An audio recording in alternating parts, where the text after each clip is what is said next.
आज हमारे पास जो स्रोत है वो माघ मास की कथा के 9वें अध्याय से है। और ये कहानी ये बहुत दिलचस्प है। हाँ, इसमें एक कहानी है और फिर उस कहानी से जुड़ा एक बहुत शक्तिशाली स्तोत्र भी है। बिल्कुल। तो आज हम इसी कथा और इससे जुड़े नारायण कवच के गहरे अर्थों को समझने की कोशिश करेंगे। मतलब ये देखेंगे कि कैसे एक छोटी सी गलती एक बड़े श्राप में बदल जाती है और फिर उससे निकलने का रास्ता क्या है। कहानी की शुरुआत ही बड़ी नाटकीय है। एक सरोवर के किनारे 5 कन्याएं हैं और एक युवा ब्रह्मचारी। पर बात बहुत जल्दी बिगड़ जाती है। तो चलिए इस पूरी घटना को जरा गहराई से समझते हैं। बिल्कुल।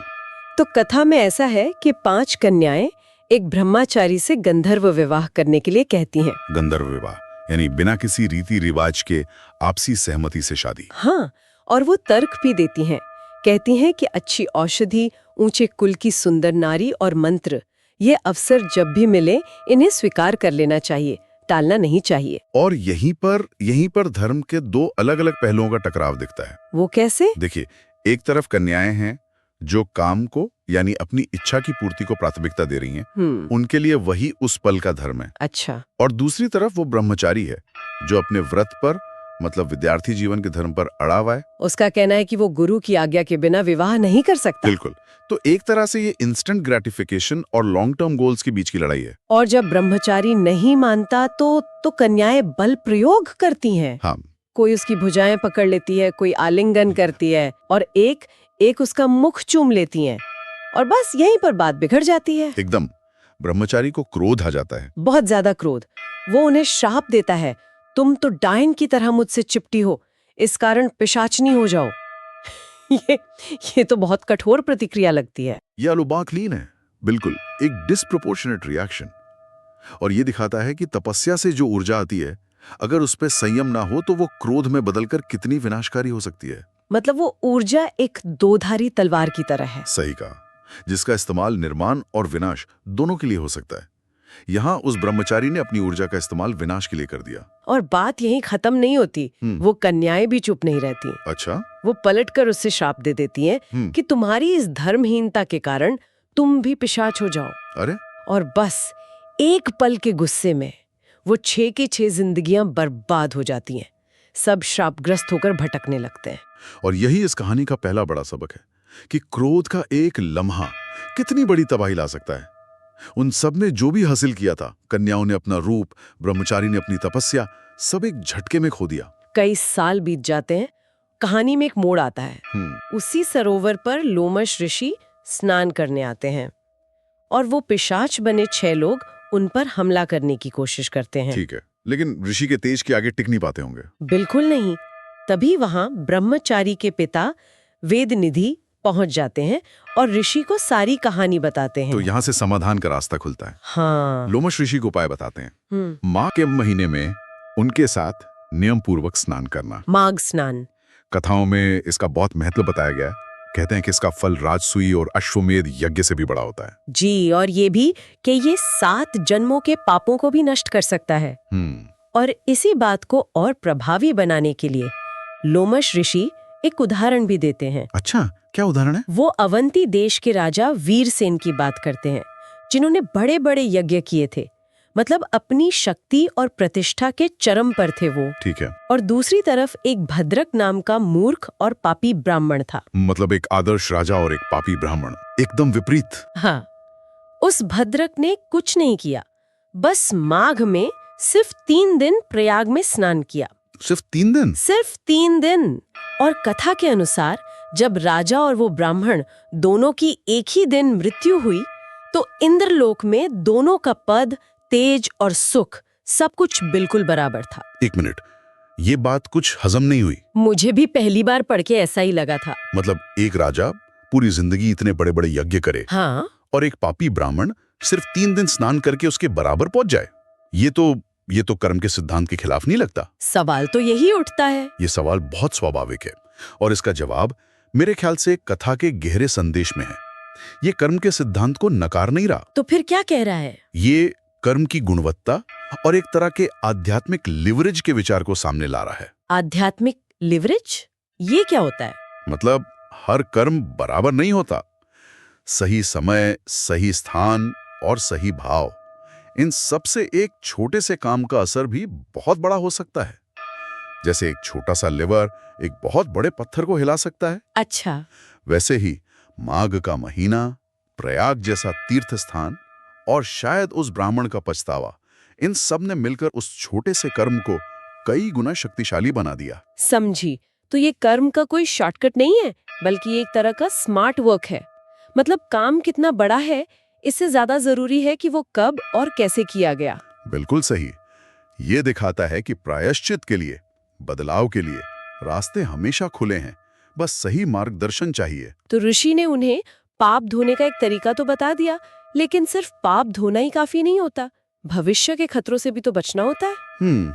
सही बात है। शायद इसीलिए उन्होंने सिर्फ माघ स्नान के बारे में नहीं बताया, बल्कि एक आध्यात्मिक सुरक्षा कवच की भी जानकारी दी। आपने बिल्कुल सही पकड़ा। और यहीं पर कहानी में नारायण कवच की एंट्री होती है। ये बहुत ही दिलचस्प हिस्सा है। हाँ, लोमश ऋषि उन्हें देवदूत नाम के एक ब्राह्मण की कथा सुनाते हैं, जिसने भगवान विष्णु को प्रसन्न किया था और उनसे एक ऐसा स्तोत्र पाया जो हर संकट से रक्षा कर सके। और ये सिर्फ एक स्तोत्र नहीं है, ये एक तरह की आध्यात्मिक आमर है। बिल्कुल। और स्रोत बताते हैं कि इसकी जरूरत सिर्फ इंसानों को नहीं, देवताओं को भी पड़ी। देवराज इंद्र ने असुरों को हराने के लिए इसी कवच का इस्तेमाल किया था। इसकी बनावट भी कमाल की है।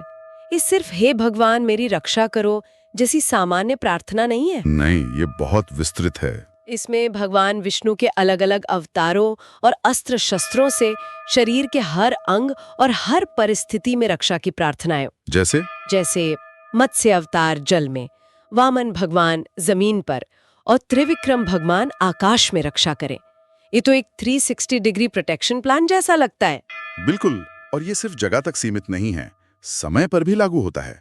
सुबह भगवान केशव अपनी गदा लेकर, दोपहर को भगवान विष्णु अपने सुदर्शन चक्र के साथ, और सायंकाल में माधव, अर्धरात्रि में भगवान पद्मनाभ। ये एक तरह से अपने मन को 24 घंटे सुरक्षा के लिए प्रोग्राम करने जैसा है। ये सिर्फ बाहरी दुश्मनों से नहीं, बल्कि हमारे अंदर के डर और चिंता से भी लड़ने का एक मानसिक अभ्यास है। और इसमें भगवान के अस्त्रों का भी आह्वान है जो बहुत शक्तिशाली हैं। हाँ, जैसे सुदर्शन चक्र।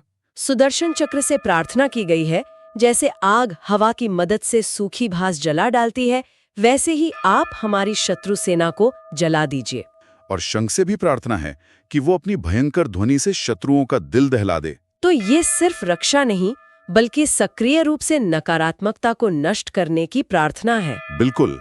और इस कवच की शक्ति को साबित करने के लिए कथा में एक बहुत ही अद्भुत उदाहरण दिया गया है। वो ब्राह्मण वाला।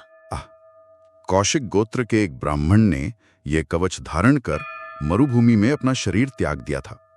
कई साल बाद जब गंधर्वराज चित्ररथ अपने विमान से उस जगह के ऊपर से गुजरे, तो उनका विमान अपने आप सिर के बल धरती पर आ गिरा। सोचिए जरा। एक मिनट, आप कह रही हैं कि शरीर के नष्ट हो जाने के बाद भी सिर्फ हड्डियों में उस कवच की ऊर्जा बची हुई थी? कथा तो यही कहती है। ये तो भौतिक विज्ञान के नियमों से परे की बात लगती है।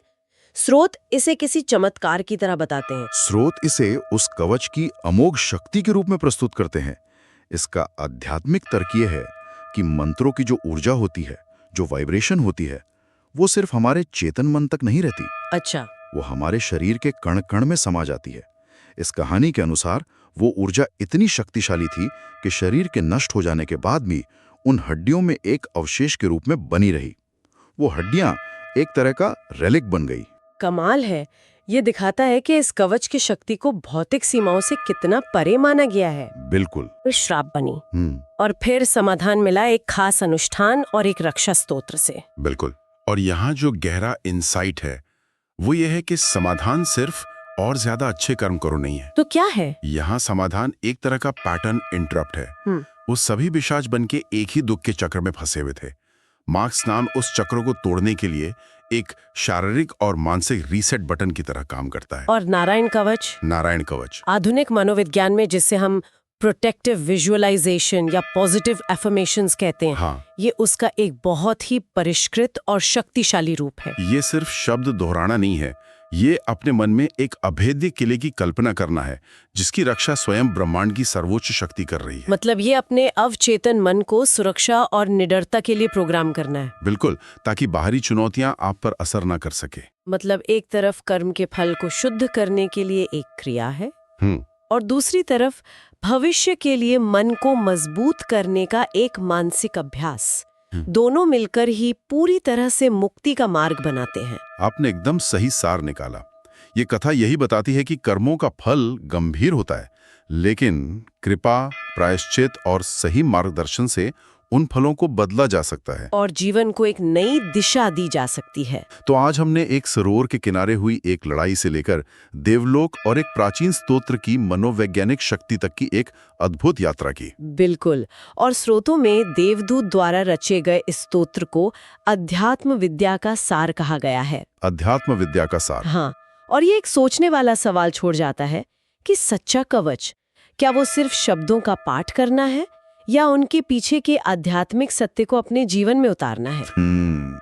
तो ये सवाल सोचने वाला है। हाँ, आज के हमारे असुर अलग हैं। तनाव, अनिश्चितता, सूचनाओं का बोझ। बिल्कुल। तो इन चुनौतियों के सामने किसी का अपना नारायण कवच क्या हो सकता है, उसे कैसे खोजा जा सकता है या कैसे बनाया जा सकता है, ये एक बहुत व्यक्तिगत खोज है।